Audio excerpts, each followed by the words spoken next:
Welcome back to the math warriors. अब हम लोग बात करेंगे कि किस तरीके से ये सीरीज का जो सीरीज चल रही है एंशिएंट हिस्ट्री से हम लोग बात कर रहे हैं। तो ये क्लास नंबर 3 है। जिन लोगों ने ये पहली क्लास देख रहे हैं वो पहले 2 क्लास देखें, उसके बाद इस क्लास पर आए तो आपको ज़्यादा समझ में आएगा। ठीक है, चीज़ों को बिल्कुल बेस से हम लोग लेकर चल रहे हैं। तो आइए बात करते हैं यहीं से।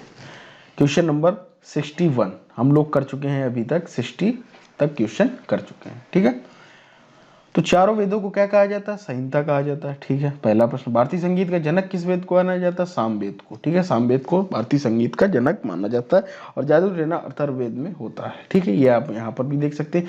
रोग निवारण, तंत्र मंत्र, जादू टोना, वशीकरण, विवाह, प्रेम, राजकर्म आदि विविध विषयों का विवरण किस वेद से मिलता है? तो आपको पता चलेगा कि अथर्ववेद में मिलता है। ठीक है, क्वेश्चन नंबर 64 की अगर हम बात करें तो पुराणों की संख्या कितनी? तो कितनी है? 18 पुराण है। वेद कितने हैं? 4 है। वेदांत कितने? 6। ठीक है, इस तरीके से पूरी चीजें आपको क्लियर होनी चाहिए, किसी भी बुक में आपको देखने को मिल जाएंगी। सबसे प्राचीन और सबसे प्रामाणिक पुराण कौन सा है? मत्स्य पुराण है। ठीक है, जिसमें भगवान विष्णु जी बने हुए हैं। किस स्मृत को सबसे प्राचीन व प्राणिक माना जाता है? मनु स्मृत को सबसे प्राचीन माना जाता है। मनु स्मृत की रचना किस काल में हुई? शुंग काल में। शुंग काल मतलब पुष्यमित्र शुंग प्रथम द्वितीय जो काल था, ब्राह्मण काल भी इसको बोला जाता है, तो उसी में हुआ है। ठीक है, गायत्री मंत्र किस वेद से लिया गया? ऋग्वेद से लिया गया है। ऋग्वेद में कितने सूक्त हैं? 1028 सूक्त हैं। ठीक है, ऋग्वेद में सर्वाधिक पवित्र नदी कौन सी मानी जाती है? तो सरस्वती नदी सबसे ज्यादा पवित्र मानी गई है। अभी गंगा मानी जाती है, तो पहले वही उसी तरीके से क्वेश्चन है। ऋग्वेद में सर्वाधिक सम्मानित देवता कौन से? इंद्र और अग्नि देवता सबसे ज्यादा सम्मानित थे। ठीक है, आर्य शब्द का शाब्दिक अर्थ क्या? आर्य का मतलब होता है श्रेष्ठ या कुलीन। ठीक है, श्रेष्ठ आर्य शब्द अक्सर पूछ देता है, प्राय एग्जाम में देखने को मिलता है कि श्रेष्ठ या कुलीन इसका वर्ड होता है। तो अगर आप लोगों ने चैनल को सब्सक्राइब नहीं किया तो जरूर कर लें। ठीक है, प्राचीन भारत का कानून दाता किसे माना जाता है? मनु को माना जाता है। ठीक है, भारतीय दर्शन का आरंभिक विचारधारा किसे माना जाता है? तो सांख्य को माना जाता है। योग दर्शन को, जो इस समय प्रेजेंट टाइम बहुत प्रचलित है योग, तो पतंजलि को माना जाता है, जिसके नाम पर पतंजलि की चल भी रहे।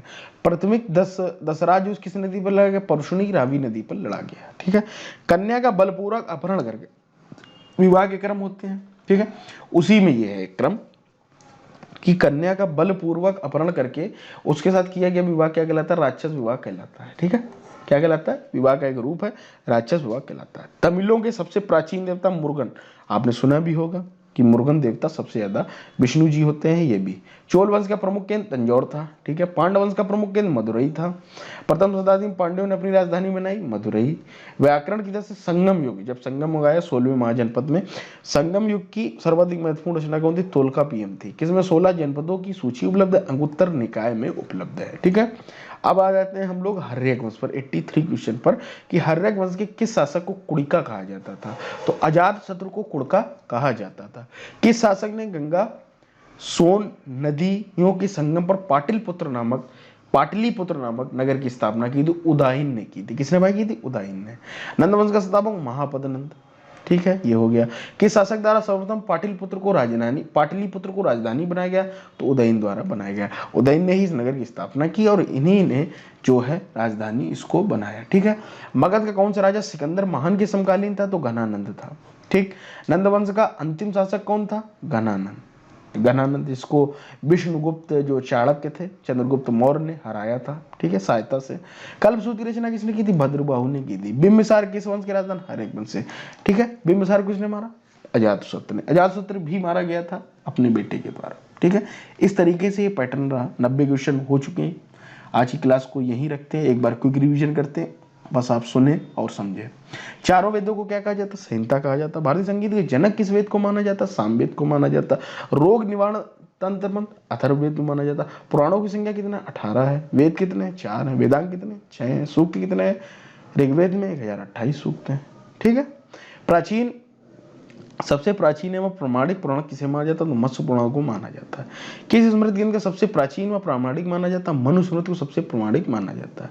मनु स्मृति की रचना किस काल में की? तो शुंग काल में की, जब पुष्यमित्र शुंग और ये सब थे। ठीक है, ब्राह्मण काल भी इसको बोला जाता है। गायत्री मंत्र किस वेद से लिया गया? तो ऋग्वेद से, मैंने आपको बताया रखा है। ऋग्वेद में सर्वाधिक पवित्र नदी कौन सी? सरस्वती सबसे ज्यादा पवित्र नदी। ऋग्वेद में सर्वाधिक सम्मानित देवता कौन से हैं? इंद्र और अग्नि। आर्य शब्द का शाब्दिक अर्थ श्रेष्ठ या कुलीन। प्राचीन भारत का कानून दाता किसे माना जाता है? तो मनु को माना जाता है। भारतीय दर्शन का आरंभिक विचारधारा किसे माना जाता है? सांख्य को। ठीक है। योग दर्शन के प्रतिपादक कौन थे? पतंजलि थे। प्रसिद्ध सराग युद्ध किस नदी पर तट पर लगा? परुष्णी रावी नदी पर लड़ा गया। कन्या को बलपूर्वक अपहरण करके उसके साथ किया गया विवाह कहलाता है, राक्षस विवाह कहलाता है। तमिलों के सबसे प्राचीन देवता कौन से हैं? मुरुगन। चोल वंश का प्रमुख केंद्र कौन सा है? तंजौर केंद्र है। पांडव वंश का प्रमुख कौन सा? मदुरई है। प्रथम शताब्दी में पांड्यों ने मदुरई राजधानी बनाई। व्याकरण की दृष्टि से संगम युग की सर्वाधिक महत्वपूर्ण रचना तोलकापियम है, जिसमें 16 जनपदों का हम लोगों को उल्लेख सूची उपलब्ध अंगुत्तर निकाय में। ठीक है। हर्यक वंश के किस शासक को कुड़िका कहा जाता था? कुड़िका अजातशत्रु को कहा जाता है, इसने अपने पिता बिंबिसार की हत्या कर राजपाट हथियाया था। किस शासक ने गंगा सोन नदियों के संगम पर पाटलिपुत्र नामक इस नगर की स्थापना की? तो उदयन ने की थी। नंद वंश का संस्थापक कौन था? तो महापद नंद था। ठीक है। किस शासक द्वारा सर्वप्रथम पाटलिपुत्र को राजधानी बनाया गया? तो उदयन द्वारा बनाया गया। मगध का कौन सा राजा सिकंदर महान की समकालीन थी? मगध का कौन सा राजा सिकंदर महान के समकालीन था? घनानंद था। घनानंद को किसने हराया? चंद्रगुप्त मौर्य ने। किसकी सहायता से? विष्णुगुप्त, चाणक्य, कौटिल्य, उन्हीं के सब नाम है। ठीक है। नंद वंश का अंतिम शासक कौन था? घनानंद। कल्पसूत्र की रचना किसने की? भद्रबाहु ने की। बिंबिसार किस वंश की स्थापना की? तो हर्यक वंश की स्थापना। उम्मीद करता हूँ कि ये क्लास आप लोगों को बहुत अच्छी लगी होगी। इसी तरीके से आप लोग वीडियो को देखते रहे, लाइक करते रहे, शेयर करते रहे, सब्सक्राइब करते रहे। ठीक है। मिलते हैं अगले वीडियो में, जुड़े रहिएगा मैथ वॉरियर्स के साथ।